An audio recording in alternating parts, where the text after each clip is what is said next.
और बाकी दरबारियों ने कहा कि थू थू यार, मतलब लड़का केवल हैंडसम नहीं है, बोलने में भी कितना तेज। फिरोजा महल के ऊपर खड़ी थी और फिरोजा ने वीरमदेव को देखा और love at first sight.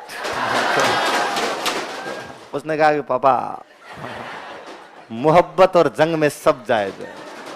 Alauddin ने कहा अटैक कर दिया जाए। तो पहले फिरोजा कहती है बेचारी कि नहीं पापा ऐसे अटैक मत करो, मैं जाऊंगी मनाने के लिए, मैं बात करके आऊंगी एक बार। तो फिर मामो लाजे भाटियान कुल लाजे चौहान जे मुंह परणु तुरकड़ीन उल्टो हो गए भाण।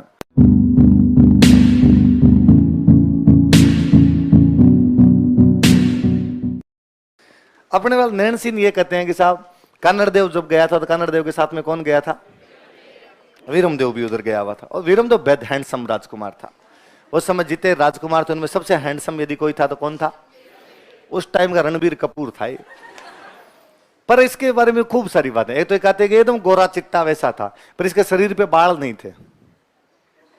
बाल होते शरीर पे बाल नहीं थे, एकदम वैक्स करवाता था उस टाइम। पर अरे नीचे दिलीप सर है, कितनी बार तो कहा हुआ है। हाँ ऊपर, हाँ ऊपर है। तो वैक्स तो क्या करवाता था, थे नहीं जी, बाल थे नहीं इसके। पर पहले ना बाल नहीं होना बुरा माना जाता था, है ना। पहले जो आदमी जितना भालू जैसा होता था उतनी ज्यादा मर्दानगी यूं। तो आप पुरानी फिल्म में देखो, सनी देओल के नहीं हो, अनिल कपूर भालू हो जैसे यूं, बाल ही बाल है एकदम, तो उनको यूं ज्यादा अच्छा माना जाता। पर ये वीरमदेव यूं हाजिर जवाब था, स्मार्ट था बहुत ज्यादा। तो कहते हैं एक दिन अलाउद्दीन के दरबार में बैठे हुए और अलाउद्दीन ने यूं बातों बातों में पूछा, कह रहे वीरमदेव जब बाल बांट रहा था भगवान, तू कहां चला गया था? शरीर पे बाल नहीं यार तेरे।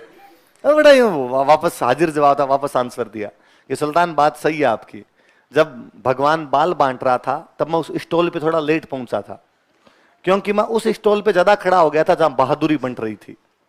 क्या बन रही थी? तो मैं बहादुरी वाली स्टॉल पे 2 बार चला गया था, इसलिए मेरे में बहादुरी तो डबल है। और जब मैं बाल वाली स्टॉल पे पहुंचा तो बाल खत्म हो गए थे, क्योंकि मुझे पता चला कि वहां आप 2 बार चले गए। तो अलाउद्दीन के क्या खूब सारे बाल थे। अलाउद्दीन बाबड़ा बालू टाइप का था इस टाइम। तो अब इस बात में एक तरीके से सुल्तान की बेइज्जती है, पर ये मजाक है। और सुल्तान को लगा यार लड़के ने क्या आंसर दिया, मतलब दंड भी नहीं दिया जा सकता, अपनी बात भी रख ली, अपनी बेइज्जती भी नहीं होने दी, अपने को जवाब भी दे दिया। और बाकी दरबारियों ने कहा कि थू थू यार, मतलब लड़का केवल हैंडसम नहीं है, बोलने में भी कितना तेज। ये सब बातें धीरे धीरे पूरी दिल्ली के अंदर घूमने लगी। भाई वीरमदेव आया हुआ इतना अच्छा बोलता है, सुल्तान को भी ऐसे जवाब दे देता है। ये बातें अलाउद्दीन की बेटी तक पहुंची। बेटी का नाम था फिरोजा।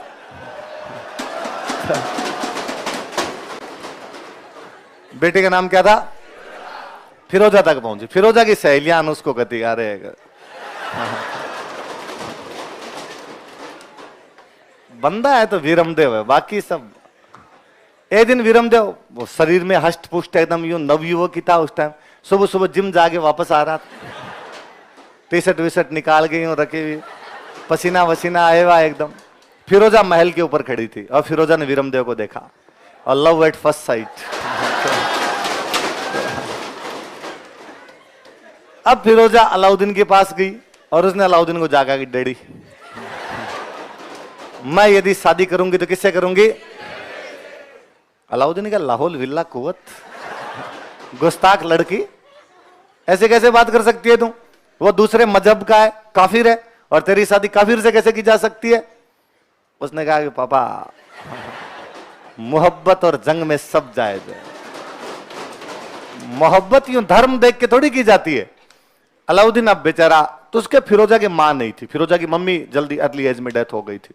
अलाउद्दीन ने कहा कि नहीं मैं उससे तुम्हारी शादी कैसे नहीं कर सकता। तो वो रोई। उसने कहा आज मेरी मम्मी होती ना तो पक्का कर देती, और आप मेरी बात नहीं समझते हैं। तो अलाउद्दीन को लगा कि यार बिना माँ की बेटी है ये, तो अलाउद्दीन का ठीक है कर देंगे, तू रो मत अपने। वो कन्नड़ देव के पास आया। कन्नड़ देव को उसने आका भाई मैं मेरी राजकुमारी फिरोजा की शादी तुम्हारे बेटे वीरमदेव से, ये दोनों बाप बेटे करना नहीं चाहते थे, ये दोनों करना नहीं चाहते थे। तो उसने अब वहां तो मना कैसे करे, वहां कन्नड़ देव वीरमदेव वहां मना कर दे तो सुल्तान शाम से पहले पकौड़े बना ले दोनों के, तो उसको अलाउद्दीन खिलजी कहते थे लोग। तो इन दोनों ने कहा, पहले तो इन्होंने वैसे बहाने बना, अरे यार आप इतने बड़े राजा हो और हम यार छोटे मोटे राजा हैं, अपने में रिश्तेदारी थोड़ी हो सकती, रिश्तेदारी बराबर वालों में होती है। अलाउद्दीन ने कहा कि नहीं नहीं वीरमदेव अच्छा लड़का है, पूरा इसको हिस्ट्री याद कर रखी है, ज्योग्राफी भी याद है इसको, एकदम पहली लाइन से मेवाड़ के प्राचीन नाम से लेके पूरा सुना सकता है ये। और मैं तो किससे करूंगा, वीरमदेव। तो इन दोनों ने फिर बहाने बनाए। इन दोनों ने कहा कि हमारे पास पैसे नहीं है शादी के। तो अलाउद्दीन का पैसे कितने ले जाओ, पैसे क्यों चिंता करते, इन्होंने कहा तू पैसे दे पहले। अपने वाले राजस्थान वाले मांगते थे, बड़े पैसे ले आते। पहले कल्ला रायमड़ो तक अकबर से ले आया था, ये पैसे लाए, पैसे लाके जालौर के किले को ऊंचा ऊंचा करवाया, जालौर के किले की मरम्मत करवाई। और फिर अलाउद्दीन के पास मैसेज भेजा कि हम तो ब्याह आज करें कल करें, तेरे जो जी में आए ना वो कर लेना। तो कहते हैं कि भाई अलाउद्दीन को बड़ा गुस्सा। अलाउद्दीन ने कहा पैसे ले गए तुम।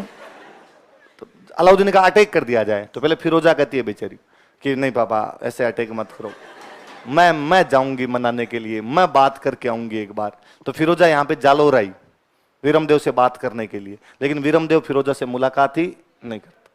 उसने कहा नहीं मैं नहीं मिलता ही हूं, सख्त आदमी था इस मामले में। फिरोजा वापस चली जाती है। फिर फिरोजा की दहाई माँ थी, दहाई माँ समझते हो, गुलविहिस्त। दहाई माँ का नाम क्या था, नोजूबाई, पन्ना दहाई, गोरा दहाई, ये सब दहाई माँ थे। तो वैसे मैंने बताया मम्मी थी नहीं, तो उसके दो दहाई माँ थी, उसका नाम क्या था, गुलविहिस्त ने कहा कि तू रो मत, मैं बात करके आती हूँ एक बार। गुलविहिस्त यहाँ पे आती है, जालौर आती है। वीरमदेव ने कहा नहीं मैं शादी वादी नहीं करूंगा। वीरमदेव का बहुत अच्छा सा एक दुआ है कि मामो लाजे भाटियान, कुल लाजे चौहान, जे मुंह परणु तुरकड़ीन, उल्टो हो गए भाण। कि भाटियों में ननिहाल था उसका, तो मामो लाजे भाटियां की, यदि मैं ये शादी करता हूं तो मेरा जो ननिहाल वाले भाटी है वो लज्जित होंगे, कुल लाजे चौहान, मेरा जो कुल है चौहान वो लज्जित होगा। जे मुंह परणु तुर्कड़ी, ये तुर्क थे, तो यदि मैं तुर्क कन्या से शादी करता हूं तो उल्टो हो गया भाण। भाण मतलब सूर्य। यदि मैं तुर्क कन्या से शादी करता हूं तो सूरज उल्टी दिशा में उगने लग जाएगा।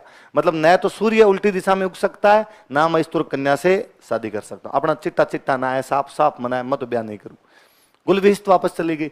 फिर और कोई इलाज ही नहीं बचा था। फिर कहते हैं फाइनली अलाउद्दीन खिलजी बहुत बड़ा आक्रमण करता है। तो नैणसी कहता है इस आक्रमण का कारण ये अट्रैक्शन था। यदि वीरमदेव फिरोजा की बात मान लेता तो ये आक्रमण नहीं होता।